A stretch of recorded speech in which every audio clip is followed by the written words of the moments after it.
Hi friends, welcome to my channel. ఈరోజు మనం క్రిస్పీగా వడ ఎలా తయారు చేసుకుందామో చూద్దాం. ముందుగా మినపప్పును వాష్ చేసుకొని 4-5 గంటలు నానబెట్టుకోవాలి. తర్వాత దాన్ని మరలా కడిగి ఇలాగా రోల్లో కానీ లేదంటే గ్రైండర్లో కానీ వడ కన్సిస్టెన్సీ అంటే పల్చగా కాకుండా అలగని గట్టిగా కాకుండా వీడియోలో చూపిస్తున్న విధంగా మనం రుబ్బుకోవాలి. దీనిని ఒక బౌల్లో తీసుకోవాలి. ఇప్పుడు చట్నీ కోసం మనం ఆయిల్ వేడెక్కిన తర్వాత పచ్చిమిర్చి, ధనియాలు, శనగపప్పు, జీరా, కొంచెం చింతపండు, కొంచెం జాగరి వేసి ఫ్రై చేసుకోవాలి. తర్వాత దానిని సాల్ట్ వేసి మిక్సీ చేసుకోవాలి. తర్వాత కొంచెం వాటర్ యాడ్ చేసి మరలా మిక్సీ చేసుకోవాలి. అంతే, మనకి చట్నీ రెడీ అయినట్టే.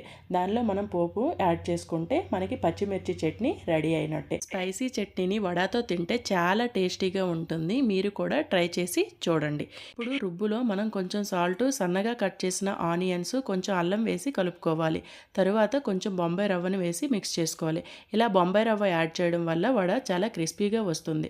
ఆయిల్ వేడెక్కిందో లేదో చెక్ చేయడానికి కొంచెం బ్యాటర్ని అందులో వేసుకోవాలి. తర్వాత చేతిని వాటర్లో తడిపి ఇలా రౌండ్ షేప్లో వీడియోలో చూపిస్తున్న విధంగా వడలను తయారు చేసుకోండి. ఈ వీడియో మీకు నచ్చితే లైక్ చేయండి, షేర్ చేయండి, సబ్స్క్రైబ్ చేయండి. Thank you for watching.